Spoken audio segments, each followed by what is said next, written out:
One of, if not the largest Pokemon card collecting, investing, whatever you want to call it, YouTube channels made some waves in a video. Was it yesterday or the day before I watched it?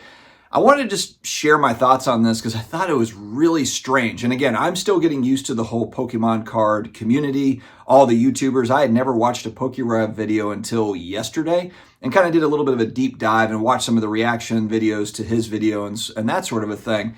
And I thought that it was just really strange watching the video that he put up. If you haven't seen it, I'll put a link to the video down below. And basically talking about how, Pokemon investing kind of ruining cards and prices are too high. The best was when he said that he was scared. Did we reinforce the takeoff ramp? No, we didn't have time. Cool. Oh, shit. I was like, dude, seriously, could it be any more dramatic? He does a great job. Going back, I was kind of looking at his channel. He's got, almost 3 million subscribers. Looks like he started about 5-6 years ago. High production, so he's got the dramatic music, and then he's got the fun music, the fast, like the ins and outs, like he does the camera angles, special effects, and that sort of a thing. And my guess is he's gotten a lot of growth over time because he does a lot of unboxings. He's opening Pokemon boxes, and that gets a lot of clicks. It does on the sports card side as well. And so I can understand how there's some big growth there. And I think he does a good job overall. My issue, though, here is with yesterday's video. It's talking about, the collectors being priced out. This guy doesn't strike me much as a collector. Maybe he does have a collection, but he has a video. I found a video where it's like, here's my $200,000 sealed box collection. And then also there's PokeRev is selling his Pokemon cards, his sealed Pokemon for $6 million. So clearly there's a financial aspect of this. Whereas if you're just collecting cards and binders, not saying that he doesn't do that too. I know I saw a video where he's got like his long lost binder collection, fine. But it just felt a little rich that he's coming with this video where he's scared that everybody's going to be priced out of this hobby of Pokemon, of the Pokemon hobby. The other thing is what percentage of people that are buying Pokemon cards are playing the TCG game? I think he mentioned that in his video too. Like, are people going to be able to buy starter decks and that sort of thing?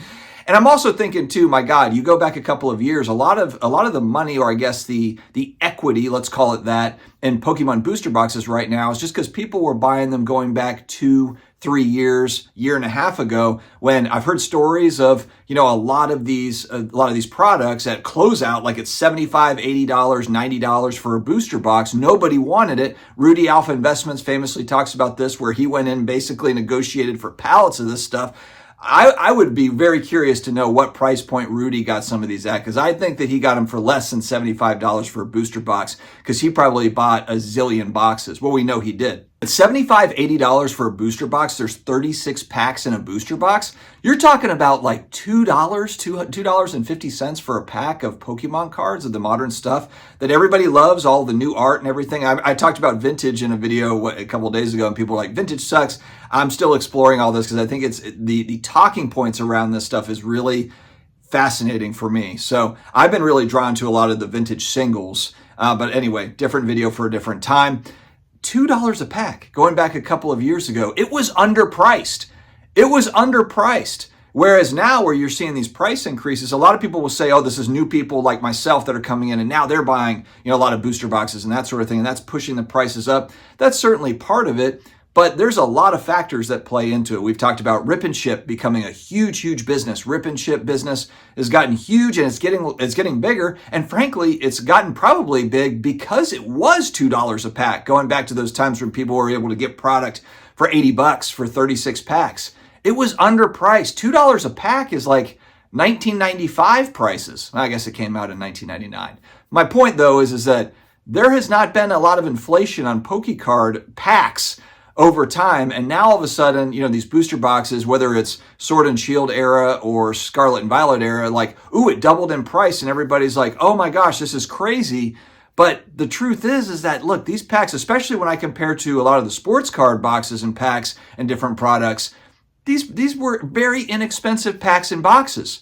So I think now, stuff like right now, where people are like, oh my God, this is crazy, it's properly priced Now, where does it go from here? We'll see. There is a lot of demand from collectors, from the youth, from young people that are opening this. I've got a buddy, I shared another video where his son just loves opening packs. There's a lot of young people that like to do that. The rip and ship, they like the convenience of being able to, hey, I'm going to buy 20 packs, I'm going to buy 30 packs, and then have my favorite streamer rip it open, ship me the contents, and that's fun. I'm part of this community. We're watching it all live here on YouTube or on Whatnot or wherever it is. So that is a big part of it as well. The idea that PokeRev is scared, he said scared, that Pokemon cards are too expensive. It's going to get too expensive.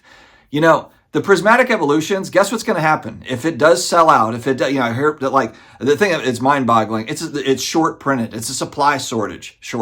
Well, guess what'll happen? It'll get a massive reprint if that's the case. The Pokemon company is not stupid. This is literally the GOAT of card companies, as far as I'm concerned, as far as figuring out supply, demand, how much to print. They are the best at it. Certainly in TCG, and you could argue maybe in sports cards as well, but certainly in TCG. They are dominant in figuring out supply, demand, and they will reprint more as needed. That's part of the reason why I'm not rushing out frantic trying to find it. I'll run by my Walmart and see. I'm going to try to see if I can get some video of me getting tackled to the ground by grown men. I'm going to try to get some prismatic evolutions, but if I can't, I can't, and that's okay. I'll wait for it. I'd like to try to get some sealed product of it down the line. I'll wait for the reprint or the multiple reprint or whatever, it's going to get reprinted. It absolutely will. And it's the same for a lot of these new products coming out. Now you have a lot of attention on these new products, so they're going to sell out faster. People are probably not going to do pre-sales anymore because they're not sure how many are going to come from distribution. It's going to be more of a wild ride, but again, PokeRev is scared. He's got supposedly like a $6 million collection. I don't know if he sold that. And then he also has mystery packs. Like the guy is this is a profitable deal for him. This has been about money. And while I'm sure he loves his Pokemon cards and he does a great job making videos, I think he actually has passion for the space. So I don't want to take that away from him at all. But look, let's not put on like the dramatic music, the dramatic video that you're scared, you're freaked out about where this hobby might be going with these prices. It's going to be perfectly fine. Anytime you have more demand coming into a particular space, trading cards, collectibles, you're going to see that uptick and maybe it does pull back. Maybe there is kind of a pullback moment, especially for booster boxes that are really shooting up. We've already seen it though, where a lot of the booster box supply, I've seen it, and I'm going to make a whole separate video on that. There's a lot of paper hands in this space. A lot of people that were holding long term with their booster boxes. I've watched multiple YouTube videos on it where they are now selling. They're ready to move off of some or all of their supply. So, of course, that supply comes to market. And what you've seen, of course, is you've seen some stabilization. Like prices are going way up and everybody's like, oh my gosh, it's a rocket ship.